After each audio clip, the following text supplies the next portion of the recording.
ಇವತ್ತು ideal public school ವತಿಯಿಂದ ತಮಗೆಲ್ಲ ಗೊತ್ತಿರುವಂತೆ ಏಪ್ರಿಲ್ 10 ಅಂದ್ರೆ ಮುಗೀತು. ಎಲ್ಲ ವಿದ್ಯಾರ್ಥಿಗಳು ಮತ್ತು ಪಾಲಕರಿಗೆ ರಿಸಲ್ಟ್ ಫಲಿತಾಂಶ ದಿನಾಚರಣೆ ನಿಮಿತ್ತ ವೇದಿಕೆ ಮೇಲೆ ಉಪಸ್ಥಿತಿರುವ ಐಡಿಯಲ್ ಪಬ್ಲಿಕ್ ಸ್ಕೂಲ್ನ ಅಧ್ಯಕ್ಷರಾದಂಥ ಶ್ರೀ ಮುಂಜಾತ್ ಪಾಷಾ ಕುರೇಶ್ ಅವರೇ ಹಾಗೂ ಇದೀಗ ತಾನೇ ತಮ್ಮನ್ನೆಲ್ಲ ಉದ್ದೇಶಿಸಿ ಮಾತಾಡ್ತಿರುವ ಎಸ್ ಸ್ಕೂಬಾ ಕಾಲೇಜಿನ ನಿವೃತ್ತ ಪ್ರಾಚಾರ್ಯರಾದ ಎಸ್ ಕರುಣೇಶ್ವರ್ ಅವರೇ ಹಾಗೂ ನಮ್ಮ ಇಕ್ರಾ ಪಬ್ಲಿಕ್ ಸ್ಕೂಲ್ನ ಅಧ್ಯಕ್ಷರಾದ ಪ್ರವೀಣ್ ಅವರೇ ಹಾಗೂ ರಮೇಶ್ ಶೆಟ್ಟರ್ ಅವರೇ ಹಾಗೂ ಈ ಕಾಲೇಜಿನ ಸೆಕ್ರೆಟರಿ ಅವರೇ ಹಾಗೂ ಪ್ರಿನ್ಸಿಪಲ್ ಅವರು ಹಾಗೂ ಇನ್ನೋರ್ವ ರಾಜೀವ್ ಗಾಂಧಿ ಡಿಗ್ರಿ ಕಾಲೇಜಿನ ಪ್ರಿನ್ಸಿಪಲ್ ಶ್ರೀ ಮಲ್ಲಿಕಾರ್ಜುನ್ ಅವರೇ ಹಾಗೂ ಇಲ್ಲಿ ಆಗಮಿಸಿದಂಥ ಎಲ್ಲ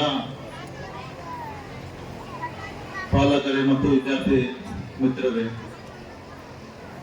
ಜೀವನದಲ್ಲಿ ಒಂದು ವರ್ಷ ಅತ್ಯಂತ ಕಠಿಣ ಪರಿಶ್ರಮ ವಿದ್ಯಾಭ್ಯಾಸದಿಂದ ಎಷ್ಟು ಒಂದು ಶಾಲೆಯ ಆಡಳಿತ ಮಂಡಳಿಗಳು ಪ್ರಿನ್ಸಿಪಲ್ ಜೊತೆಗೂಡಿ ಶಿಕ್ಷಕರ ಜೊತೆಗೂಡಿ ಒಂದು ವರ್ಷ ತನಕ ಸತತ ಪರಿಶ್ರಮ ಮುಖಾಂತರ ಏನು ವಿದ್ಯಾರ್ಥಿಗಳಿಗೆ ಶಿಕ್ಷಣವನ್ನು ದಾರಿ ಎರೆದ ಮುಖಾಂತರ ಎಕ್ಸಾಮಿನೇಷನ್ ಆಗ್ತದಾಗತ್ತೋ ಇವತ್ತೊಂದು ರಿಸಲ್ಟ್ ಫಲಿತಾಂಶ ಘೋಷಣೆ ಆಗ್ತದ. ಅತ್ಯಂತ ಕುತೂಹಲದಿಂದ ಇವತ್ತು ಸಾಕಷ್ಟು ಪಾಲಕರು ಇಲ್ಲಿ ಆಗಮಿಸಿದ್ದೀರಿ. ಈಗಾಗಲೇ ನಾವು ಡಿಸ್ಟ್ರಿಬ್ಯೂಷನ್ ಸೆರೆಮನಿ ಚಾಲೂ ಮಾಡ್ತೀವಿ ಇನ್ನೇನು ಕೆಲವು ಕ್ಷಣಗಳಲ್ಲಿ. ಇದರಲ್ಲಿ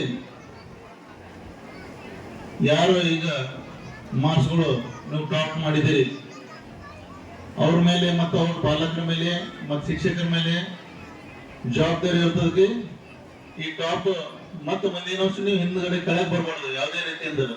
ಅದ್ರ ಕಡೆಯಿಂದ ನಾವು ಇಲ್ಲಿ ನಿಮಗೆ ಸ್ಟೇಜ್ ಮೇಲೆ ಕರೆದು ಸನ್ಮಾನ ಮಾಡ್ತಾ ಇದೀವಿ. ಮುಂದೆ ಬರೀ ಸ್ಕೂಲು ಕಾಲೇಜು ಪೂರ್ತಿ ಜೀವನ ಅಲ್ಲದೇನೆ ಜೀವನದಲ್ಲಿ ಎಲ್ಲಿನೂ ಸಹ ನೀವು ಕೆಳಗೆ ಬೀಳರ್ದಂಗೆ ಅತ್ಯುತ್ತಮ ಉನ್ನತ ಹುದ್ದೆಯಲ್ಲಿ ಹೋಗ್ಲಿ ಅಂತ ಆಶಿಸ್ತಾ ನಿಮಗೆ ಇವತ್ತು ನಾವು ಸ್ಟೇಜ್ ಮೇಲೆ ನಾವು ಕರೆದು ಇವತ್ತು ಅವ್ರೇನು ಮಾಡಿದ್ದಾರೆ. ಆದರೆ ಇದರಲ್ಲಿ ಇನ್ನೂ ಕೆಲವು ಜನ ಮಾರ್ಕ್ಸ್ ತೆಗೆದುಕೊಳ್ಳಲಿ ವಿದ್ಯಾರ್ಥಿಗಳು ಹಿಂದೆ ಬಿದ್ದಿರ್ಬೇಕು ಅಥವಾ ಕಮ್ಮಿ ಮಾರ್ಕ್ಸ್ ತಗೊಂಡಿರ್ಬೇಕು. ಆದರೆ ಬರೀ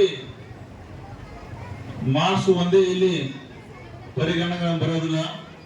ಯಾಕಂತಂದ್ರೆ ಇವತ್ತು ನೀವೆಲ್ಲ ನೋಡಿರ್ಬೋದು ಭಾರತದ ಅತ್ಯಂತ ಯಾರು ಯಶಸ್ವಿಯಾಗಿದ್ದಾರೆ ಅವರು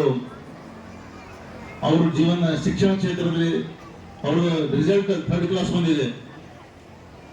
ಇವತ್ತು ನಿಮಗೆ ಉದಾಹರಣೆ ಹೇಳಬೇಕಾಗಿತ್ತಂದ್ರೆ ಡಾಕ್ಟರ್ ರಾಜ್ಕುಮಾರ್ ಅವ್ರು ಯಾವುದೇ ರೀತಿ ಇಷ್ಟೊಂದು ಉನ್ನತ ಶಿಕ್ಷಣ ಪಡೆದಿಲ್ಲ, ಆದ್ರೂ ಸಹ ಅವರೊಂದು ಕಲಾವಿದ ಮುಖಾಂತರ ಇವತ್ತೊಂದು ಜನಮಾನಸದಲ್ಲಿ ಚಿರುಪರಿತರಾಗಿರುತ್ತಾರೆ.